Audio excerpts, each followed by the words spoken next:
Dito po tayo sa kasunod, no? Sa sulat ni Ellen G. White sa Christ Triumphant. Sa Christ Triumphant, sa kadigmaan ni Satanas at ni Kristo, 289, paragraph 4, ito po yung nakasulat, nung nagkakasala si Lucifer sa langit, na nag-umpisa lang sa pagtaas sa sarili, tapos kasunod ay inaatake niya ang batas ng Diyos.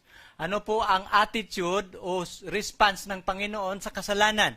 No? God in His wisdom did not use measure to force to suppress Satan's rebellion.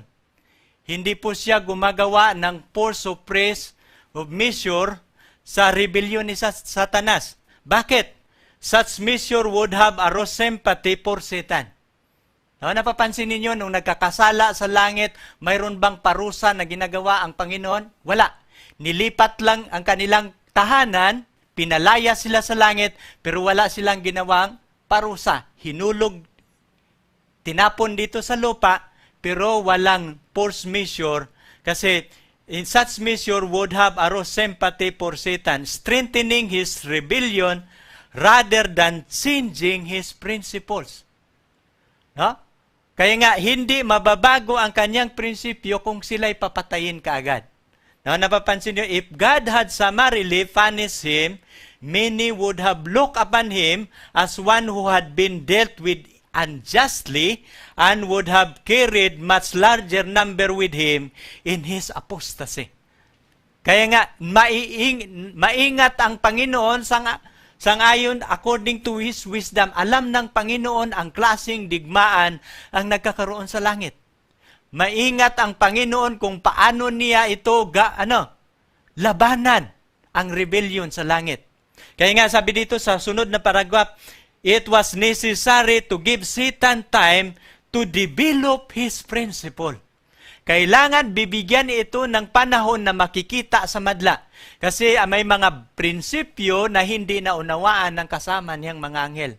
Kaya nga mayroon siyang nadadayang ikatatlong bahagi kasi may mga inosente na mga anghel na hindi nila naunawaan ang buong lawak ng rebellion na kanilang kinasasangkutan. No? He has had every opportunity to present his side of the question. Alam niyo, maraming nadadaya dahil si Satanas maraming katanungan. He questioned about God, he questioned about His government, he questioned about law, at ito yung tanong ng mga anghel niyang mga kasama nag-iisip. No? Sometimes, he has been artful. Hindi ko lang matutukoy sa panalitang Tagalog yung salitang artful. No? Ay magaling si Satanas sa kanyang convincing power concerning the angel of God in heaven. No? Nadadaya niya. As often as his position has been seen, it is true light. Minsan si Satanas nagpakungwaring. Anghel siya ng kaliwanagan.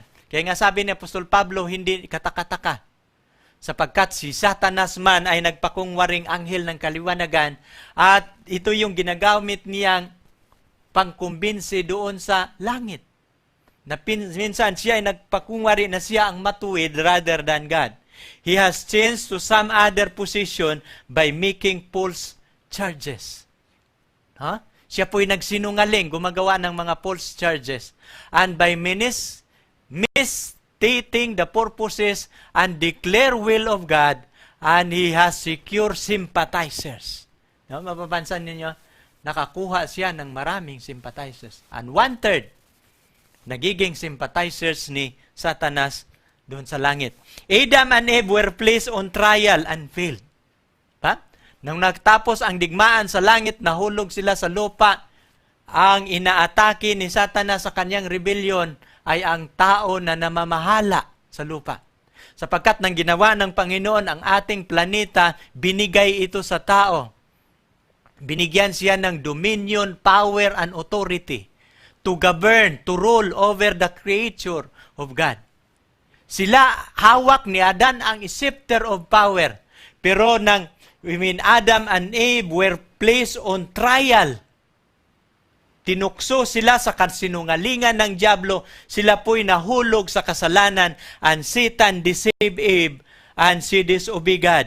the holy fair, not resisting temptation, were brought under Satan's jurisdiction. The enemy gained supremacy over the human race. No? Bringing in death the penalty of disobedience. Sa halip na hawak ni Adan ang scepter of power sa ating planeta, Adam was no longer hold the scepter of power to rule over the earth, but it was transferred to Satan himself. Si Satanas na ang may hawak, siya na ngayon. Kaya napapansin ninyo nang tinukso ng Diablo, nang tinukso ang Panginoong Hesus doon sa wilderness, sabi ni Satanas, no, ibibigay ko sa inyo ang kaharian ng mundo sapagkat ito'y naibigay na sa akin. Kailan nabibigay ang kaharian ng mundo? When Adam and Eve failed in the temptation sa Garden ng Eden. No? Na hawak na ni Satanas. Ito yung mag-asawa sa Garden ng Eden. Sila ang masayang mag-asawa na dadami sila ng walang kasalanan. Magiging masaya sila. Hindi na kailangang magpagod, magtatrabaho, papakainin sila ng Panginoon. Pero si Satanas pumasok sa ahas. Kaya nga ang rebellion sa langit nang nalipat sa lupa, nagkakaroon ng transition. No? Between the woman and her seed, and between the serpent, between the woman and the serpent, and the seeds of the woman and the seed of the serpent. At yung mga seeds nila, ito na ngayong mga relihiyon ngayon sa huling kapanahunan. Ang relihiyon ni Kristo at ang relihiyon ni Satanas. Yung mga seeds nila. No, ating titingnan ngayon, ito yung batas na nilagay ng Diyos sa Garden ng Eden. Nakikita ninyo, ang batas ng Diyos, ito po yung test of loyalty. Isa lang, wala silang kasalanan. Mayroon bang batas nagbinibigay ang Diyos habang si Adan at si Eva walang kasalanan? Yes. Kasi sa langit, mayroon ding batas doon kahit sila walang kasalanan. Sapagkat ang batas ng Diyos sa langit at batas niya sa lupa, ito yung tinatawag na test of loyalty. Bakit ko sinasabi na test of loyalty? Sapagkat ang batas ng Diyos nasa kalagitnaan ng garden. Pinakamahalaga, magiging center of their attraction. Sapagkat ito yung mahalaga. No? Napapansin ninyo, nang kinain ni Eva, ang nilabag niya ang batas ng Diyos, anong nangyayari? It brings penalty, sufferings, bondage, sorrow, and even in death. Pinalaya sila ng Panginoon sa Garden ng Eden sapagkat nang doon din sa Garden ng Eden ang kahoy ng buhay. Kung kakainin nila ang kasalanan, walang katapusan. So, tuloy ang rebellion. Sabi niya dito, Jesus declared, nung nagkakasala ang tao, nang nagkakasala ang mga anghel sa langit, nalhulog dito sa lupa ang mga anghel na nagkakasala, ang sunod na atake ni Satanas ang nagmamay-ari sa lupa, nagkakasala na rin si Adan at si Eva, anong ginagawa ni Kristo para labanan ang Satanas na nagtagtagumpay dito sa lupa? Sa ngayon sa sulat ni Ellen G. White sa Christ Triumphant, sa page 289, paragraph 7. Jesus declared that He would bear the penalty for sin, that He would conquer Satan by coming to the world and meeting the foe on His own battlefield. Napapansin ninyo, nung nagkakasala ang tao ngayon, nabibiktima na ng kaaway dahil sa tinukso sila ng Diablo. Ito yung sabi ni Jesus Christ. Jesus declared that He would bear the penalty of sin. Ililigtas niya ang tao. Papasanin niya ang parusa ng kasalanan ng tao. At kailangan tataluhin niya si Satanas. At by coming to the world and meeting the foe on His own battlefield. Bababa si Jesus sa langit. No? At pupunta dito sa lupa. At labanan niya ang ginagawa ni Satanas. When Christ entered upon His campaign, Satan met Him and consisted every inch of ground. No, mapapansin ninyo yung labanan? No? Nang nakita ni Satanas na ang tao na bibiktima niya, siya na ang namamahala sa sanlibutan, bumaba si Jesus Christ para iligtas ang tao. sa pamamagitan ng pagbabayad sa kanyang kasalanan. Nang dumating si Jesus Christ sa kanyang kumpanya sa pagligtas sa tao, Satan made him and contested every inch of ground. Every inch of ground. Exerting his utmost power to conquer him. Ito yung ginagawa ni Satanas. Much was involved in this controversy. The question to be answered, where? Is God's law imperfect? Isa sa mga tanong na dapat masagot dito sa labanan na pinaglalaban ni Kristo at pinaglalaban ni Satanas sapagkat si Satan sa langit anti-law. No? Antay siya sa batas ng Panginoon. So si Jesus hindi pwede. No? Ang tanong ngayong gabi, is God's law imperfect? In need of being amended or abrogated? Or it is immutable? Is God's government stable? Or it is in need of changes not only before those living in the city of God, but before the inhabitants of all the heavenly universe, where this question to be answered. No? Sa labanan ng bumaba si Jesus Christ, maraming mga katanungan ngayon na makakahanap ng kasagutan. Kung ang batas ba ng Diyos ay mananatili, no, kailangan ba ito ng pagbabago? Alam niyo, din nang pinanganak si Jesus Christ, nang pailigtas niya ang tao, bumaba siya sa lupa, siya ay nagpaanyong alipin, ipinanganak. Napapansin niyo, tayo ipinanganak sa hospital. Si Jesus pinanganak sa sabsaban. No? To conquer Satan and in his rebellion. No, mapapansin niyo? Pero mayroong mga wise man nag-aaral sa prophecy, tinitingnan ang kapanganakan ng Panginoon. At ang kapanganakan ng Panginoon, it is in accordance of the prophecy.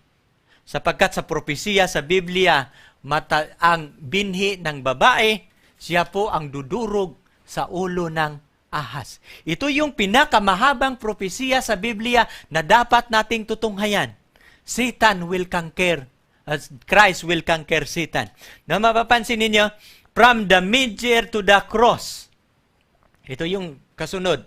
219 page, paragraph 2. From the manger to the cross, Satan followed the Son of God. No? Sinundan nila. Mula sa kapanganakan ni Jesus, sinundan siya ni Satanas.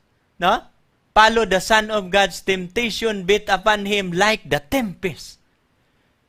Nang nabautismuhan siya, tinukso siya ni Satanas. But the more first the conflict, the more familiar become with the temptation wherewith human being are beset.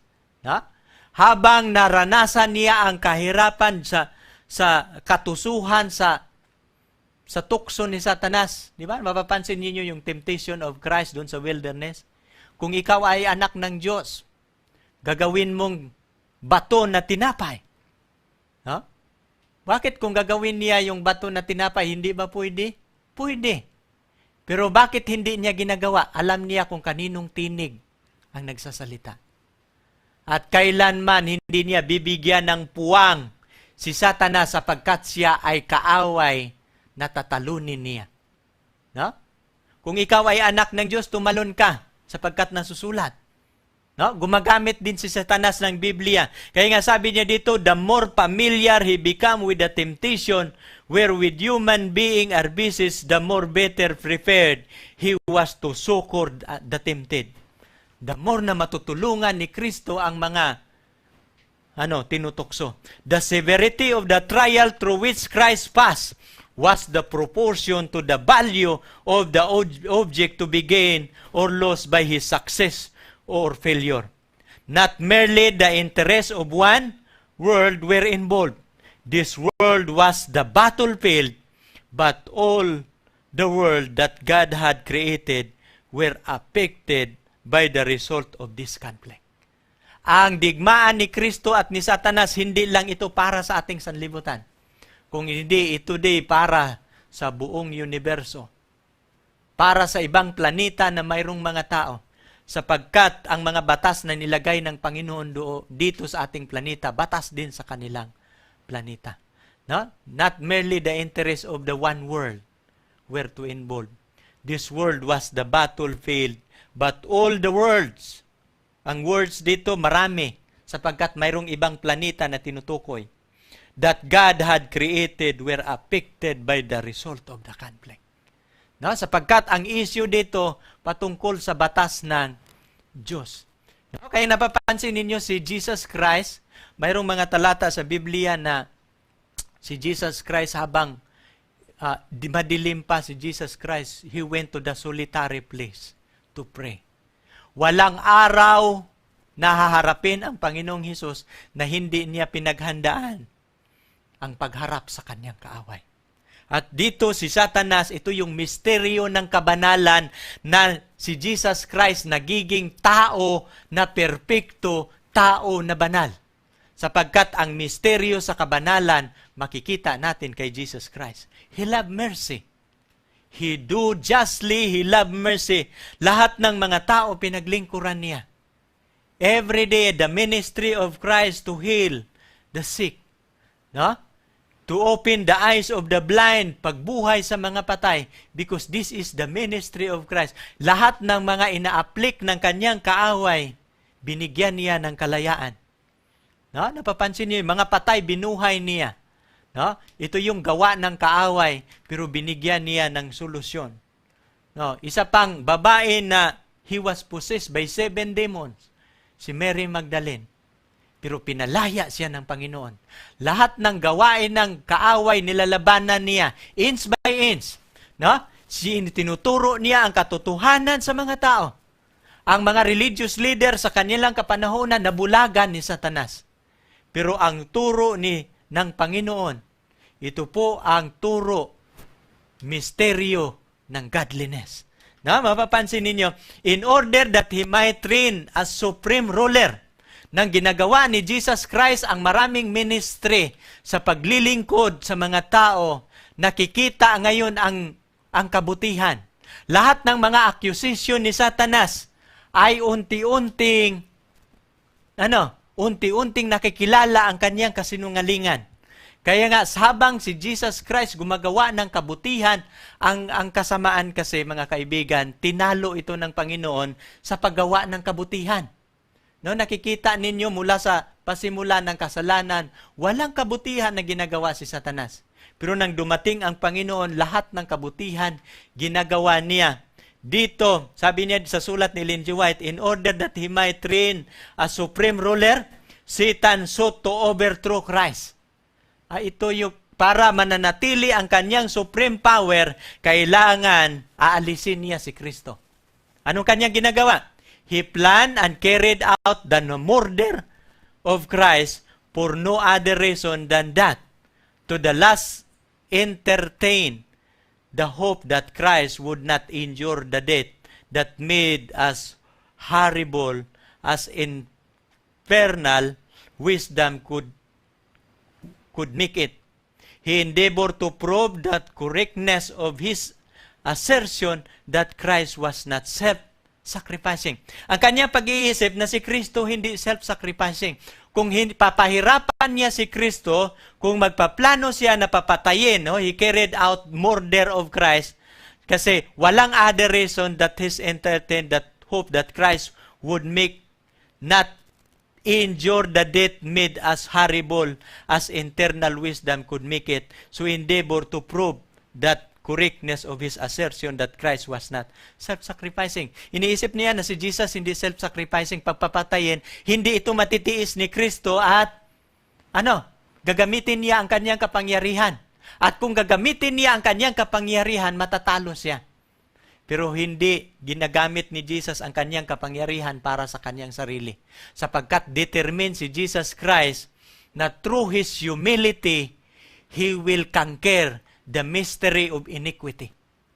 No? Ang paraan ni Jesus Christ ay ang pagbaba sa sarili, matatalo niya ang kasamaan. No? Actuated by satanic influences, the crowd clamor for the crucifixion of Christ. All heaven watched and successive step of Christ's humiliation. his trial, rejection, and death. When one of the cross, he exclaimed, "It is finished." No, nang siya napako sa cross, sumigaw siya ng malakas, "It is finished." The warfare was ended. Nung namatay si Kristo sa cross at sumigaw siya, natapos na. The warfare was ended sapagkat sa panahon na siya ay namatay doon sa cross, natalo niya ang misteryo ng kasamaan sa misteryo ng kabanalan. Napapansin ninyo? Then, the blood of the innocent was shed for the guilty. Ang tumulo, ang dugo ng inosenteng kahalili ay para to shed for the guilty sa mga makasalanan. The life that He gave up ransomed the human race from eternal death and sealed the doom of him who had the power of death. Hindi alam ni Satanas na kapag mamatay si Jesus Christ, bawat patak ng kanyang dugo ay kaligtasan sa mga taong mananampalataya sa Kanya. At dito nagtatagumpay, no? Ito yung paghihirap ng ating Panginoon sa Kalbaryo to save humanity. At wala siyang ginagawa na kahit isang bagay na tanggihan ang kanyang sarili hanggang sa kamatayan sa cross. Christ was willing to sacrifice para sa taong nagkakasala at sino mang nagtitiwala sa Kanya ay magtatagumpay laban sa kasamaan. He Himself led every scheme, planned every evil inflame, every mind to bring affliction on Christ. He Himself instigated the false accusation against one who had done only good. He Himself inspired the cruel deed that added to the suffering of the Son of God, the pure, the Holy One, the innocent. By His course of action, Satan has poured a claim by which he himself will be bound. The heavenly universe will bear witness to the justice of God in punishing him. Heavens itself saw what heaven would be if he were in it. The heart of all in the heavenly universe were united in regarding God's law as changeless. No? They supported the government of Him who, to redeem the transgressor, spared not His own Son from the suffering, the penalty of sin. And in His ministry, Christ by His word and deed vindicated the honor of God's law. Napapansin ba ninyo na ang kamatayan ng Panginoon, ito'y may kinalaman sa batas ng Diyos? Napapansin ba ninyo yan? Na bakit kailangan mamatay ang anak ng Diyos? Kung totoo na ang batas na babago, bakit kailangan pang mamatay ang anak ng Diyos? Maraming mga pastor ngayon na nagsasabi, wala na yung batas binabago. Bakit hindi na lang niya babaguhin? Bakit kailangan pang mamatay? Alam ninyo mga kapatid, yung kamatayan ni Kristo sa cross, ito po'y isang kahulugan ng batas hindi kailangan mababago. Kung pwede pang babaguhin ang batas, hindi kailangang mamatay ang Diyos, ang anak ng Diyos. Pero sa kamatayan ni Kristo sa cross, ito po'y patunay na hindi mababago ang batas. Bakit? Bakit ko sinasabi na hindi dapat mababago ang batas? Kung pwede pang babaguhin ang batas, bakit kailangan mamatay ang anak ng Diyos? Bakit kailangang babayaran ang kanilang penalty? Alam niyo kung bakit tayo namamatay? Bakit ang tao mayroong kamatayan? Dahil sa penalty ng kasalanan. Bakit ang tao may kasalanan? Dahil linabag nila ang batas. Dahil sa paglabag sa batas, mayroong kabayaran. At ang kabayaran, kamatayan. At ang kamatayang ito hindi mababago.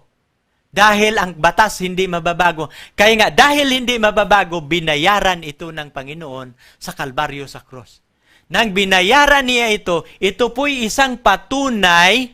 No? Mapapansin ninyo, nang gumawa si Satanas ng hakbang na patayin ang isang anak, si Satanas daw gumagawa, in his course of action, Satan poured at sin, by which he himself would be bound. Gumagawa siya ng panggapos na siya mismo ang nagagapos. Heavenly universe bear witness to the justice of God. Ano bang justice doon ng Panginoon? Na ang justice ng Panginoon, mayroong batas na nilabag, ito yung kaparusahan. So, yung kaparusahan, mamatay dapat ang tao, kinuha niya ang parusa na para sa tao. Dahil ang batas hindi mababayaran. So, siya ngayon ang nagbabayad dahil sa paglabag ng batas. No? Heaven itself so what heaven would be if he were in it. The heart of all in the heavenly universe were united in regarding God's law. Sabi nila, ganyan pala kaimportante ang batas, hindi pwedeng mababago. At kung mayroong kaparusahan, kailangan mababayaran. Alam niyo, dapat tayo ang mamatay. Pero dahil na mayroong habag ang Panginoon, siya ang nagbabayad. At ito po'y lahat ng mga tao sa universo, pabor sila sa batas ng Diyos na hindi mababago. Dahil ang anak ng Diyos, hindi tumanggi sa kaniyang sarili na mamatay para sa kasalanan ng marami. Na mapapansin ninyo, as sinless, ang batas ng Diyos, pabor sila na hindi mababago ang batas. Sabi, they supported the government of Him who to redeem the transgressor. Sinusuportaan nila ang panggoberno ng Panginoon. Sabi nila sa ibang planeta, suportado na nila. Alam ninyo, ang ating planeta, may mga kamera na nakatingin sa ibang planeta. Tinitingnan ang galaw ng labanan ngayon. Nagmula sa langit hanggang sa ating kapanahunan, tinitingnan nila ang rebellion. Pero lahat ng mga planeta ay nakikita na nila ang kasinungalingan ng kaaway. Na hindi ang Diyos tama sa kaniyang pagtanggol sa kanyang batas na hindi pwedeng mababago. No? Spared not His own Son kasi hindi niligtas ang kanyang sariling anak sa parusa sa kasalanan. No? In His ministry, Christ by word and deed vindicated and honored God's law. No? It was for this purpose that He came unto the world. No? Ito yung dahilan kung bakit siya pumupunta sa ating sanlibutan. Patunay na hindi pwedeng mababago ang batas na gusto ni Satanas na mababago. God in His omnipotent, omniscient, and immutable. Yung omnipotent ay all-powerful, all-knowing. Alam niya lahat at hindi mababago. He always pursue a straightforward course. His law is truth.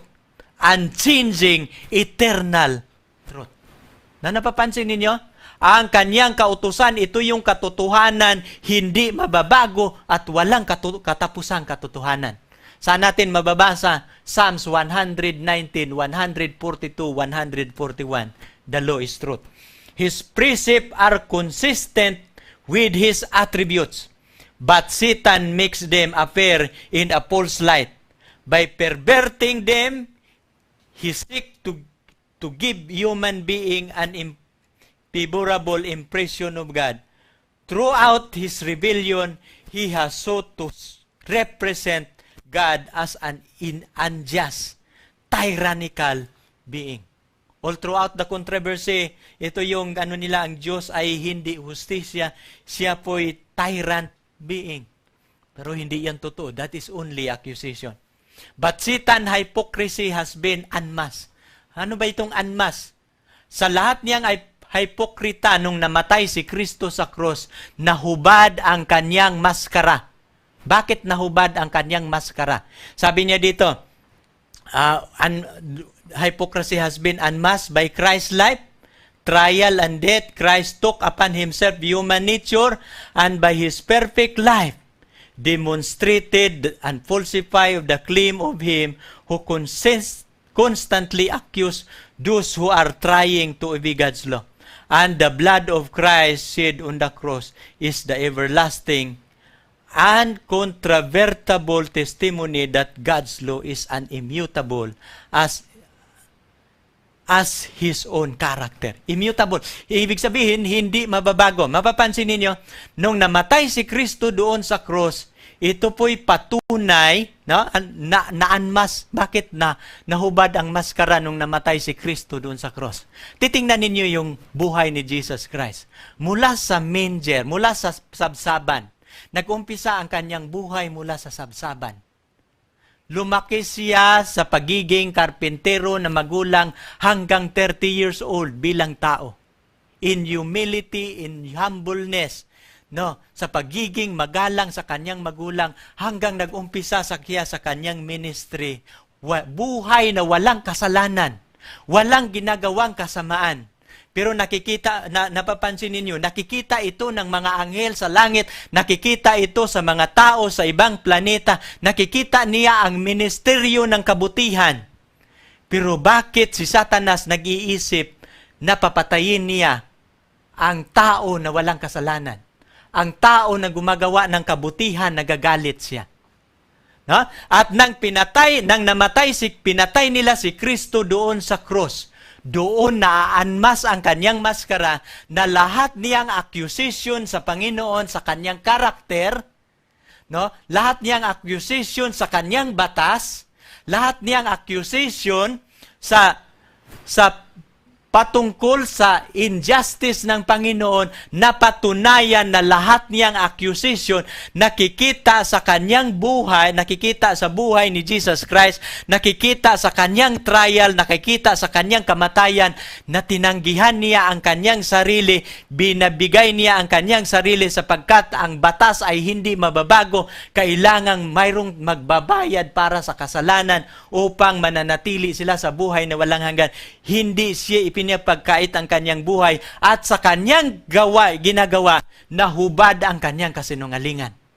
Nang namatay si Jesus Christ doon sa cross, ang buong universo willing na susunod sa kanyang kautusan. Ang buong universo willing na sila ay kakampi sa kabutihan. No, the crucifixion of Christ was murder instigated by Satan and carried out by people who had separated themselves from God. Yung mga tao na gustong pumapatay kay Jesus Christ, mga tauhan ni Satanas yun, separated from God. In the day of judgment, when the death of Christ upon the cross, it seemed in all its reality. Every voice will be hushed. Everyone will see that Satan is the rebel. Napapansin ninyo yung labanan ito? Kaya nga ang misteryo ng kasamaan, nagpapatuloy ang digmaan, nag-umpisa sa langit, natapos sa krus ng Kalbaryo. Pero doon sa krus ng Kalbaryo, nahubad ang maskara ni Satanas. Ang buong universo nalalaman na ang misteryo sa kasamaan, and the mystery of iniquity is no longer iniquity, is no longer mystery. Because Christ unmasked the mystery of iniquity and He opened the mystery of godliness. Sabi niya dito, at narinig ko ang isang malakas na tinig sa langit na nagsasabi, ngayon dumating na ang kaligtasan. Nang natapos ang digmaan sa langit, dumating na ang kaligtasan sa langit. At kapangyarihan at ang kaharian ng ating Diyos. At kapahamalaan ng kanyang Kristo. No, sabi niya, nang napako siya sa cross, ngayon dumating na ang kaligtasan. Kaligtasan saan? Sa buong universo. No? Hindi lang sa langit, sa ibang planeta, kundi sa ating planeta. Dumating na ang kaligtasan at ang kapangyarihan at ang kaharian ng ating Diyos. At ang kapamahalaan ng kanyang Kristo. Ang Kristo na mamahala na sapagkat inihagis na ang tagapagsumbong ng ating mga kapatid na siya sa kanila'y nagsusumbong sa harapan ng ating Diyos araw at gabi. Nung si Satanas ay mula sa langit, he is the accuser of the brethren. Tagapagsumbong siya. Ano ang gawain ni Satanas ay hindi pa napako. Ano ang gawain ni Satanas nung hindi pa napako si Kristo sa cross? Siya ay tagapagsumbong sa mga kapatid sa harapan ng ating Diyos. Ano bang ibig sabihin ng tagapagsumbong? Ano bang ibig sabihin ng accuser of the brethren? No? Nang hindi pa napako si Jesus Christ. No? Mapapatunayan yan sa Biblia. No? Sa Job, ito yung nakasulat sa Job 1, Kapitulo 1, 6 hanggang 8. Napapansin ninyo, itong aklat ng Job, napapansin ba ninyo? Ipapaliwanag ko ito. Nung nag-aaral ako ng theology sa Mountain View College, mayroong mayroong talakayan kami sa aming classroom patungkol sa aklat ng Job. Ano ba itong aklat ng Job?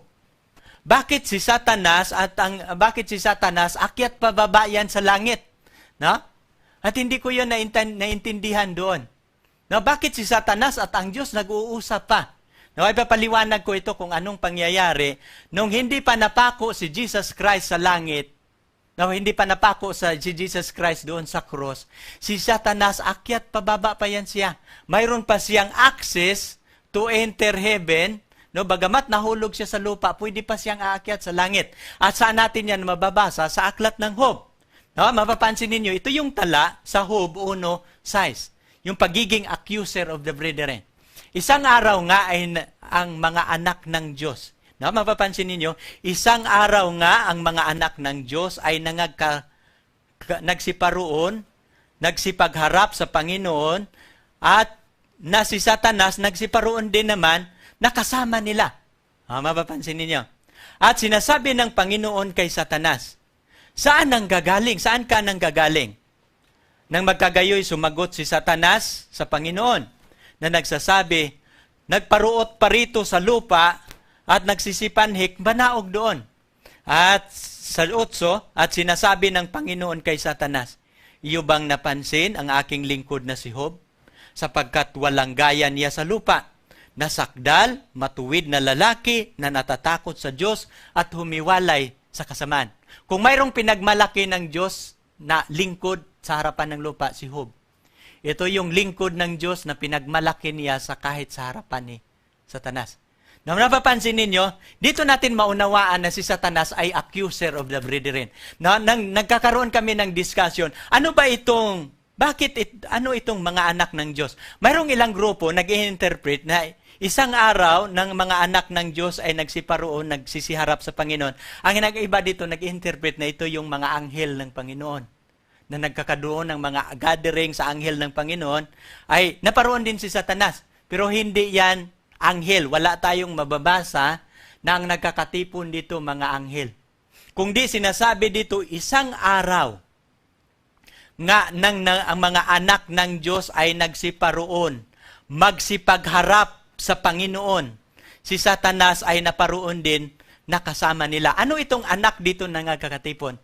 Atin itong maunawaan kung ating maintindihan ang isang organisasyon. Ang isang organisasyon mayroong mga council. Ang ating Diyos sa langit ay sa Diyos siya sa buong universo. Hindi lang ang ating planeta ang mayroong tao na ginagawa niya. Mayroon ding tao sa ibang planeta. For example, ang ating Milky Way galaxy, ang araw natin ay 400 billion ka mga araw. Sapagkat ang galaxy, mayroon siyang 400 billion star. At bawat araw, mayroon din mga planeta. At hindi lang ang ating planeta ang mayroong tao. At itong isang araw dito na ang mga anak ng Diyos ay nagsiparoon, nagsipagharap sa Panginoon, ito yung tinatawag na Universal Council. No? Nang hindi pa nagkakasala si Adan, pwede siyang representative sa Universal Council. Si Adan sana ang representative dito. Pero nung nagkakasala na si Adan, ang scepter of power, nagiging hawak na ni Satanas, pwede din siyang aatin sa Universal Council. Nung nagkakaroon pa nga, itong tala ni Job, ito po ay Universal Council. Minsan ang Panginoon, pinapatawag niya ang mga tao sa ibang planeta, sila po'y nagtipon-tipon sapagkat sila po ang tagapamahala at nandoon din ang representative sa ating planeta sapagkat hindi na pwede si Adan, alipin na siya ni Satanas, walang ibang representative na pwedeng aatin sa Universal Council kundi si Satanas. Si Satanas naroon din kasama nila. So umaatin din siya sa Universal Council sa langit. At sinasabi ng Panginoon kay Satanas, saan ka nang gagaling? Nang magkagayoy, sumagot si Satanas sa Panginoon na nagsasabi, nagparuot pa rito sa lupa, nagsipanhik, panaog. Kasi nung hindi pa napako si Jesus Christ, mayroon pang access dito si Satanas. Pwede pa siyang aatin sa Universal Council ng Diyos. Ngunit sinabi ng Panginoon kay Satanas, iyo bang napansin ang aking lingkod na si Job sa lupa? No? Wala nang kagaya niya. Na mapapansin ninyo, hindi lang yan. Kaya nga, pagtitingnan ninyo, kayo man siyang, inyo man siyang iniingatan. Nilagyan mo siya ng bakod. Alisin mo yan. No? Mapapansin ninyo, siya po'y accuser of the brethren. Bagamat si Job ay isang perpektong tao, walang kasalanan, but he is still accused the sincerity of Job. Napapansin ninyo, sa 9, no, nang magkagayoy sumagot si Satanas sa Panginoon, no, na nagsasabi, natatakot ba nang walang kabuluhan si Job sa Diyos? Sabi niya, ito na yung accusation. Hindi bumabaga kinulong siya at ang kanyang sambahayan at ang lahat niyang tinatangkilik, ang bawat dako ng kanyang yung pinagpala sa gawa ng kanyang mga kamay at ang kanyang pag-aari dumadami sa lupain. Ngunit, pagbuhatan mo siya ng iyong kamay ngayon at gagawin mo siyang ang lahat niyang tinatangkilik ay tetakwil kaniya at ng mukhaan. At sinabi ng Panginoon kay Satanas, narito, lahat ng niyang tinatangkilik na nasa iyong kapangyarihan. Siya lamang ay huwag mong pagbuhatan ng iyong kamay. Sa gayoy, lumabas si Satanas at mula sa harapan ng Panginoon. Napapansin ninyo yung pagiging accuser ni Satanas sa mga brethren? No? Sa chapter 2, at nangyari nang walang nagawa si Satanas, nangyari uli.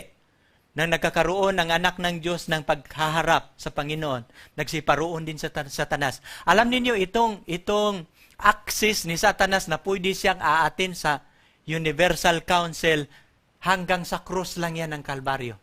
Pagkatapos sa cross, ang karanasan ni Satanas na akyat baba siya, wala na yan. Kaya nga sabi dito sa Apokalipsis, no? Sabi niya sa Apokalipsis, no?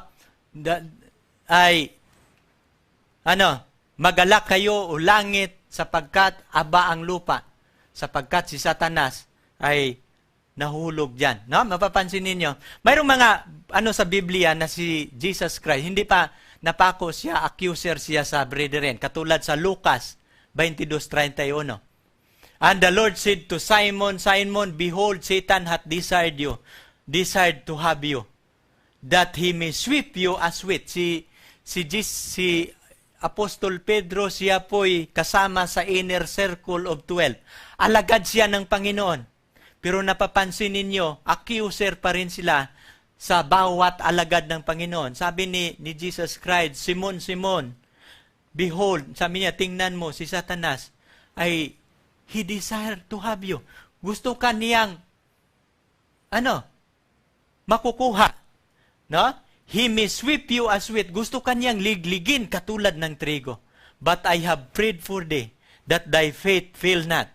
And when thou art converted, strengthen thy brethren. And he said unto him, Lord, I am ready to go with thee unto prison and even unto death. And he said, I tell you, Peter, the cock shall not crow this day before that thou shalt thrice deny that thou knowest me. Sabi niya, nakapapansin ninyo, Satan is the accuser of the brethren. At hinihingi niya si Apostol Pedro na kanyang maliliglig. No, si Zacarias, habang si Zacarias naglilingkod sa templo, sa sulat sa Zacarias 3:1, si Satanas, pinupuwint niya si Zacarias na naglilingkod. Si Zacarias nakadamit ng damit marumi. Pero sabi ng Panginoon, hubayin mo ang kanyang damit, suutan mo siya ng lino. No? Pero mapapansin ninyo, siya'y dinaig dahil sa dugo ng kordero, dahil sa salita ng kanyang patutuo. Hindi niya iniibig ang kanilang buhay hanggang sa kamatayan. Alam ninyo, yung mga alagad ng Panginoon magtatagumpay, hindi lang si Kristo ang nagtatagumpay kay Satanas, na si Satanas hindi na pwedeng makaakyat sa langit. Nung natapos ang cross, hindi na siya maka-attend sa Universal Council ng Panginoon. Sarado na. Ito yung kompleto, pagbabasahin niya, itinapon na siya sa lupa. Hindi na siya pwedeng at naghahari na ang Kristo sapagkat natalo na si Satanas sa digmaan. No? At ang mga tao din, ang mga banal, ang kanyang iglesia, siya'y kanilang dinaig dahil sa dugo ng kordero. Sa digmaang ito, hindi pa ito natatapos, bagamat ito'y natatapos ni Kristo, nagpapatuloy ang kanyang digmaan sa kanyang iglesia. Ang iglesia ni Kristo nandito pa sa ating sanlibutan. But in this war, sa digmaang ito, we have the assurance of victory. Na? Ang Satanas ating madaig, hindi sa ating lakas, kundi dahil sa dugo ng kordero. Dahil sa salita ng kanyang patutuo, hindi nila iniibig ang kanilang buhay hanggang sa kamatayan. Napapansin ninyo, the past history, maraming mga martir. Nagtatagumpay sila. No? Be not overcome of evil, but overcome evil with good. Ito yung weapon na ginagamit ni Jesus Christ. Ito yung sulat ni Apostol Pablo sa iglesia ng Roma. Sabi niya, be not overcome of evil. No? Huwag kayong mapanagumpayan sa kasamaan. Pero panagumpayan ninyo ang kasamaan sa kabutihan. Ha? Sabi ni Apostol Pablo, kaya nga magagalak kayo. Ito yung talata sa Revelation 12:12 sa digmaan. No? Kaya't magagalak kayo o mga langit o kayong nagsisitahan diyan sa aba ng lupa at ang dagat, sapagkat ang dyablo bumaba sa inyo na may malaking galit. Pagkaalam niya na kaunting panahon, mayroon siya. Ang digmaan natapos na ito sa krus, nagtatagumpay na ang ating Panginoon. Ang digmaan na ating hinaharap ngayon, we have the assurance of victory. Not by our might, but by the blood of our Savior. No? Ating susundan ang kanyang mysterio of godliness. Mystery of godliness. Ito yung klaseng weapon, kung ano ang ginagamit na weapon ng ating Panginoon, ito din ang ating gagamitin na tayo po'y magtatagumpay. Sa Revelation 12:13, at nang nakita ng dragon na siya'y inihagis sa lupa, inusig niya ang babaeng nanganganak ng sanggol na lalaki. No? Kaya nga mayroong pag-uusig, ito yung dragon, pinalayas na sila, wala ng pag-asa, sarado na, no? Ay ang gusto niyang kalabanin ay ang babae. At ang babae, ito po yung iglesia. And sabi niya dito, ang dragon was wroth with the woman. No? Ang dragon nagalit laban sa babae and went to make war with the remnant of her seed. Itong babae, ang babae ito, nagsimbolo sa bansang, ang tunay na iglesia, ang Israel, pero ang Israel, ang iglesia, mayroon siyang remnant. No? At ito po yung remnant of her seed, the remnant of Christ. Ano itong remnant? Paano natin ma-identify? Which keep the commandments of God. Isang relihiyon na sumusunod sa utos ng Diyos and have the testimony of Jesus Christ. What is the next battlefield of Satan in his last struggle? Is the battlefield, is the heart of every believer. Ang battlefield ni Satanas ngayon ay ang ating mga puso na sino ang magiging truno, na sino ang magiging magtatagumpay. Nalalaman na natin ang dalawang misteryo, ang labanan ni Kristo at ang kanyang kaaway. Umaasa ako, kaibigan, na sa ating talakayan ngayong gabi, marami kayong natutunan. Dalawang misteryo ang ating pinag-aralan ngayon. The mystery of iniquity. No? They are battling against the law of God. Ang kanilang pagkipaglaban, laban sa utos ng Diyos. At ang labanang ito nangyayari hanggang sa kasalukuyan ngayon. Maraming relihiyon ngayon na nagtuturo na walang batas. Pero mag-iingat ka, kapatid. Sapagkat yan ay tinig ng kaaway. Kung ano ang tinig ng kaaway sa labanang ito, tatandaan mo lahat ang kanyang mga galaw. At tatandaan mo din ang galaw ng Panginoong Hesus, sapagkat dito natin makikita ang misteryo ng kabanalan. Paano tayo magiging banal? Paano tayo mamumuhay? Dalawang bagay lang ang ginagawa ng Panginoon habang siya namumuhay dito sa lupa. Ang una niyang ginagawa, anong nakasulat patungkol sa kanyang sarili sa salita ng Panginoon. Sinusunod niya ito letter by letter in accordance to the prophecy. Ano man ang nakasulat sa salita ng Panginoon, sinunod niya ito. At siya'y hindi nagkakasala.